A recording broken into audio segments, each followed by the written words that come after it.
Assalamualaikum warahmatullahi wabarakatuh. Izin memperkenalkan diri, nama saya Brelia Citasika dengan nomor NPM 2213021072 dari Program Studi Pendidikan Matematika Angkatan 2022. Di sini saya akan menyampaikan presentasi yang berjudul tentang sistem peredaran darah pada manusia. Pengertian sistem peredaran darah. Sistem peredaran darah pada manusia, atau sering disebut sistem kardiovaskular atau sistem sirkulasi, adalah sistem organ yang memungkinkan darah beredar ke seluruh tubuh, serta membawa nutrisi seperti asam amino dan elektrolit, oksigen, karbon dioksida, dan hormon ke sel tubuh untuk memberikan makanan ke sel, melawan penyakit, serta menstabilkan suhu dan pH. Lalu kita akan membahas tentang darah. Darah merupakan suspensi yang berwarna merah yang terdapat dalam pembuluh darah. Dalam tubuh manusia mengalir sekitar 6 liter darah, dan terdapat 4 golongan darah, yaitu golongan darah A, B, O, dan golongan darah AB. Berdasarkan sistem ABO, golongan darah A itu memiliki antigen A dan antibodi B, golongan darah B memiliki antigen B dan antibodi A, golongan darah AB memiliki antigen A dan B tetapi tidak memiliki antibodi A dan B, sedangkan golongan darah O tidak memiliki antigen A atau B, namun memiliki antibodi A dan B. Jika orang memiliki resus negatif, maka dia bisa mendonorkan darahnya kepada orang yang memiliki resus negatif dan resus positif. Lalu kita bahas tentang fungsi darah. Yang pertama adalah mengangkut oksigen dari paru-paru ke seluruh jaringan tubuh. Yang kedua, mengangkut karbon dioksida dari jaringan tubuh ke paru-paru. Selain yang tertera, ada fungsi lain dari darah, yaitu yang pertama mengangkut nutrisi atau sari-sari makanan dari usus ke jaringan tubuh, yaitu selanjutnya ada mengangkut hasil ekskresi dari jaringan tubuh ke ginjal, lalu ada juga mengatur dan mengontrol temperatur tubuh, lalu mengatur distribusi hormon dan menyembuhkan luka.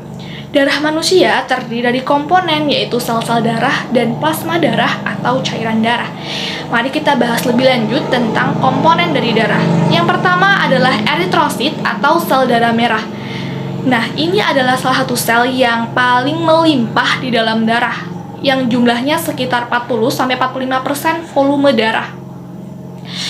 Bentuk eritrosit ini bermacam-macam ya, tapi kebanyakan bentuknya cakram bikonkav dengan bagian tengahnya rata yang berbentuk mangkuk. Dan fungsi dari eritrosit adalah membawa oksigen dari paru-paru ke seluruh tubuh. Yang kedua adalah sel darah putih atau leukosit. Leukosit dalam tubuh jumlahnya hanya sekitar 1% dari seluruh volume darah. Meskipun jumlahnya sedikit, leukosit memegang peranan yang sangat penting, yaitu berfungsi untuk membunuh kuman penyakit atau melawan infeksi. Yang ketiga adalah keping darah atau trombosit. Nah, keping darah atau trombosit ini berfungsi untuk membantu proses pembekuan darah atau koagulasi dengan berkumpul di lokasi cedera. Lalu yang keempat adalah plasma darah. Plasma darah ini adalah cairan yang berwarna kekuningan yang bertugas membawa sel darah. Dan peran utama dari plasma darah adalah membawa karbon dioksida, nutrisi hormon, dan protein ke bagian tubuh yang membutuhkan. Lalu kita akan membahas tentang organ peredaran darah pada manusia. Yang pertama adalah jantung.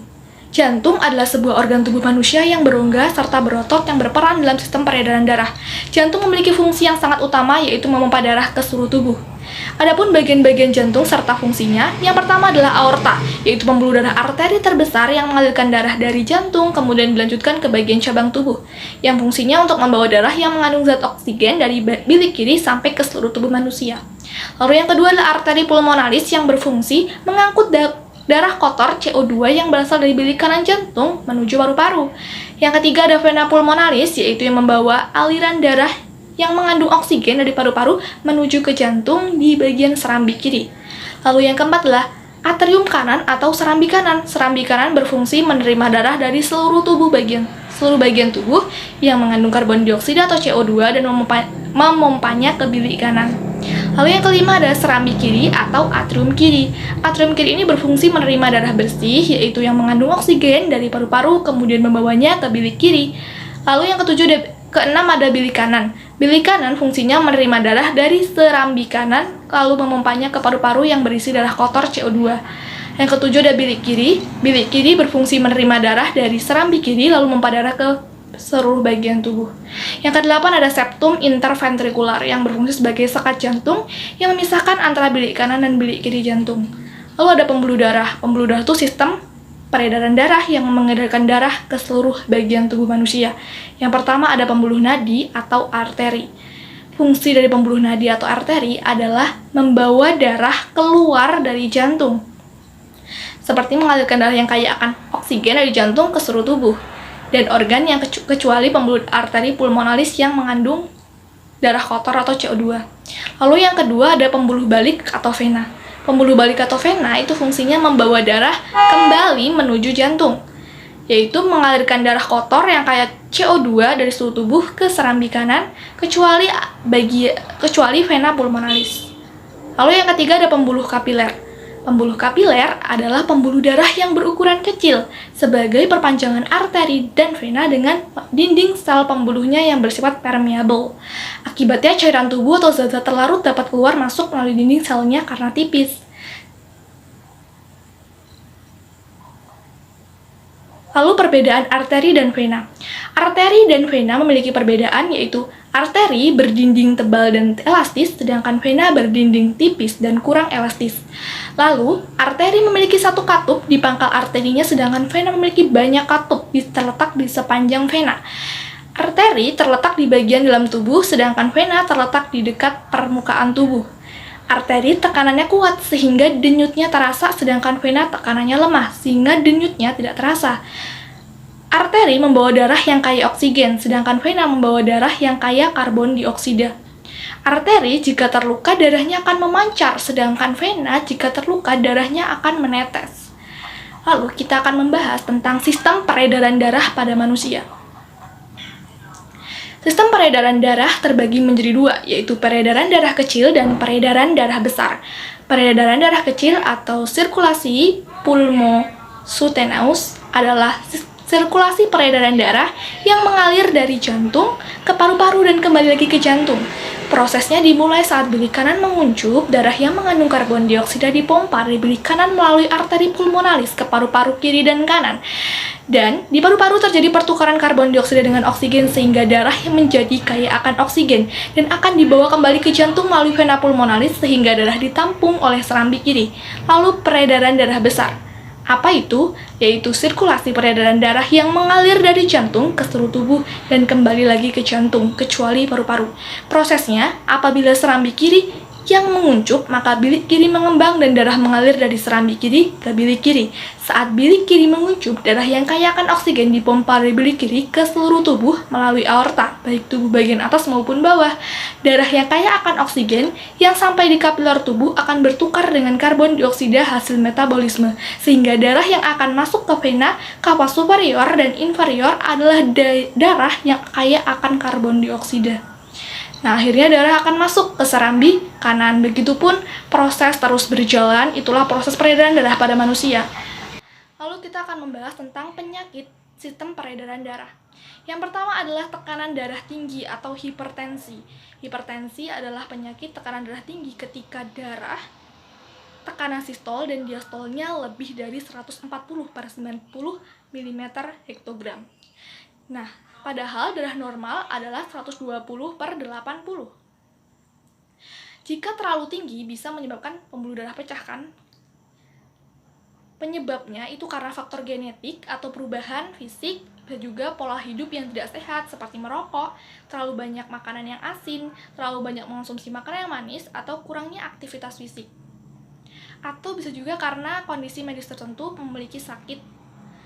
Yang kedua adalah tekanan darah rendah atau hipotensi, yaitu kondisi ketika tekanan darahnya kurang dari 90 per 60 mm hektogram. Hipotensi umumnya tidak bergejala dan dapat dialami oleh siapa saja. Namun, pada beberapa orang, hipertensi juga bisa menyebabkan pusing, lemas, hingga pingsan. Gejalanya adalah pusing, mual, muntah, lemas, pandangannya kabur, linglung, sulit berkonsentrasi, tubuh terasa tidak stabil, sesak nafas, pingsan. Nah, penyebabnya itu bisa juga karena orang hamil, konsumsi obat tertentu, ketidakseimbangan hormon, dehidrasi, infeksi, penyakit jantung, kekurangan nutrisi, pendarahan, reaksi alergi parah.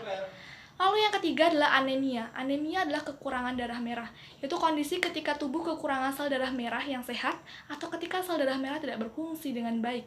Akibatnya organ tubuh tidak mendapatkan cukup oksigen sehingga membuat penderitanya pucat dan mudah lelah.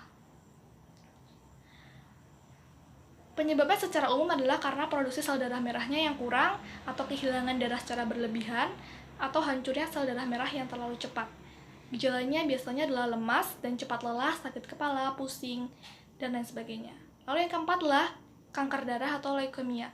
Leukemia adalah kanker darah akibat tubuh terlalu banyak memproduksi sel darah putih abnormal. Yang ini bisa terjadi pada orang dewasa dan juga anak-anak. Penyebabnya adalah ketika anggota keluarga pernah menderita leukemia atau karena genetika atau kelainan darah atau kebiasaan merokok. Dan gejalanya adalah demam menggigil, lelah yang tidak hilang meski sudah beristirahat, lalu bintik merah di kulit, mimisan, tubuh mudah memar, dan lain sebagainya. Lalu yang kelima adalah penyempitan pembuluh darah atau jantung koroner. Nah, penyakit jantung koroner adalah kondisi ketika arteri koroner tersumbat oleh timbunan lemak. Nah, penyakit ini menimbulkan keluhan berupa nyeri di dada, sesak nafas, dan gejala serangan jantung. Jika dibiarkan, penyakit jantung koroner ini bisa menyebabkan gagal jantung dan bisa merenggut nyawa. Lalu yang keenam adalah pelebaran pembuluh darah. Pelebaran pembuluh darah ini contohnya adalah ambeien atau varises. Nah, ambeien atau wasir adalah suatu pembengkakan atau peradangan pembuluh darah di ujung usus besar atau rektum dan anus. Kondisi ini disebabkan oleh peningkatan tekanan pembuluh darah di sekitar anus, salah satunya karena mengejan terlalu keras. Sedangkan varises adalah pelebaran atau pembengkakan pembuluh darah vena akibat penumpukan darah di dalam pembuluh tersebut. Pembuluh vena ini biasanya dampaknya akan bengkak atau benjol, menonjol di permukaan kulit dan berwarna keunguan atau biru gelap. Nah, jika dibiarkan emang varises bisa menimbulkan suatu nyeri atau kram otot. Seringkali gejalanya adalah memburuk ketika penderitanya berdiri terlalu lama. Nah, caranya adalah kita harus menjaga alat peredaran darah kita. Yang pertama adalah kita harus mengonsumsi makanan yang bergizi, seimbang, lalu olahraga yang cukup. Yang ketiga, istirahat yang cukup. Yang keempat adalah kurangi obesitas atau jangan makan terlalu banyak. Dan yang kelima adalah kurangi stres. Sekian video presentasi yang dapat saya sampaikan. Kurang lebihnya saya mohon maaf apabila terdapat kesalahan baik kata yang saya ucapkan. Wabillahi taufiq wal hidayah. Wassalamualaikum warahmatullahi wabarakatuh.